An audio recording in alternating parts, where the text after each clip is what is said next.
नमस्कार, आप देख रहे हैं जेएन न्यूज और मैं हूं आपके साथ वैशाली। यातायात पुलिस द्वारा चलाए जा रहे यातायात माह का आज सांस्कृतिक प्रस्तुतियों के साथ समापन किया गया। इस अवसर पर आयोजित की गई विभिन्न प्रतियोगिताओं के प्रतिभागियों को पुरस्कृत कर उनका उत्साहवर्धन भी किया गया। कार्यक्रम में जिलाधिकारी मनीष बंसल एवं वरिष्ठ पुलिस अधीक्षक रोहित सजवान ने यातायात नियमों का पालन करने को प्रेरित किया। आज गांधी पार्क के जनमंच सभागार में यातायात पुलिस द्वारा चलाए जा रहे यातायात माह का समापन किया गया। कार्यक्रम का शुभारंभ मुख्य अतिथि जिलाधिकारी मनीष बंसल एवं वरिष्ठ पुलिस अधीक्षक रोहित सजवान ने संयुक्त रूप से दीप प्रज्वलित कर किया। इस अवसर पर जिलाधिकारी मनीष बंसल ने कहा कि अपनी और अपने परिवार की सुरक्षा के लिए हमें यातायात नियमों का पालन करना चाहिए, क्योंकि जब सड़क दुर्घटना में कोई हमारा अपना चला जाता है तो वह दुख अत्यधिक गंभीर होता है। इसलिए सड़क पर चलते समय यातायात नियमों का पालन करें। वरिष्ठ पुलिस अधीक्षक रोहित सजवान ने कहा कि यातायात नियमों का पालन करना हमारे जीवन में अति महत्वपूर्ण है। उन्होंने हाल ही में देहरादून में हुए सड़क हादसे का स्मरण करते हुए कहा कि एक व्यापारी ने अपने बच्चों को खोया है। उन्होंने कहा कि जब सड़क दुर्घटना में परिवार में किसी की मौत होती है तो वह दुख बहुत गंभीर होता है, इसलिए हमें यातायात नियमों का पालन करना चाहिए। इस अवसर पर विभिन्न स्कूली बच्चों ने अपने सांस्कृतिक प्रस्तुतियों के माध्यम से सभी का मन मोह लिया। इसके अलावा बच्चों ने यातायात के नियमों का पालन करने के लिए लघु नाटिका का मंचन भी किया। इस अवसर पर विभिन्न प्रतियोगिताओं में प्रतिभा करने वाले बच्चों को स्मृति चिन्ह देकर सम्मानित किया गया।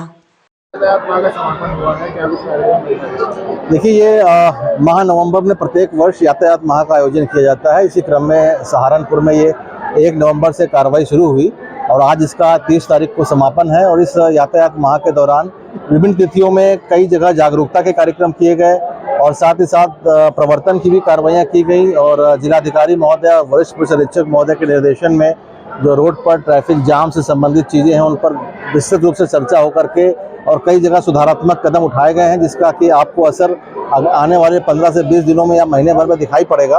और जहां तक मेरा मानना है कि इस यातायात माह में हमने हज़ारों लोगों को, छात्राओं को, स्कूली छात्राओं को, वाहन चालकों को और सड़क का इस्तेमाल करने वाले बहुत से वाहन चालकों को इसमें जागरूक करने का कार्य किया है।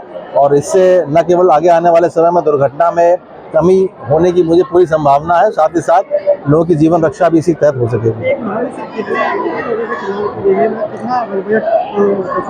देखिए, जहाँ तक शमन की आप बात करेंगे तो शमन शुल्क पिछले वर्ष जब यातायात माह हुआ था तब लगभग 1 करोड़ 80 लाख के आसपास शमन शुल्क वसूला गया था, जो इस साल लगभग 3 करोड़ रुपया हो गया है। और इसी प्रकार जो चालान की प्रवर्तन की कार्रवाई थी वो भी कई गुना बढ़ी हुई है।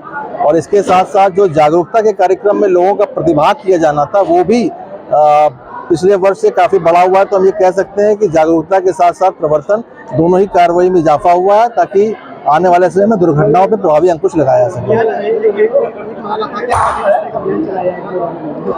जी बिल्कुल, ये यातायात माह के समापन का तात्पर्य ये नहीं है कि हमारे यहाँ से कार्रवाई अभी समाप्त की जाएगी, बल्कि ये एक शुरुआत ही है। और ये वर्ष भर आने वाले समय में 2025 में भी वर्ष भर हमें इसी अभियान के तहत और कार्रवाई हम कराते रहेंगे और हमारा निरंतर प्रयास होगा कि आने वाले दुर्घटनाओं में हम व्यापक रूप से कमी ला सकें।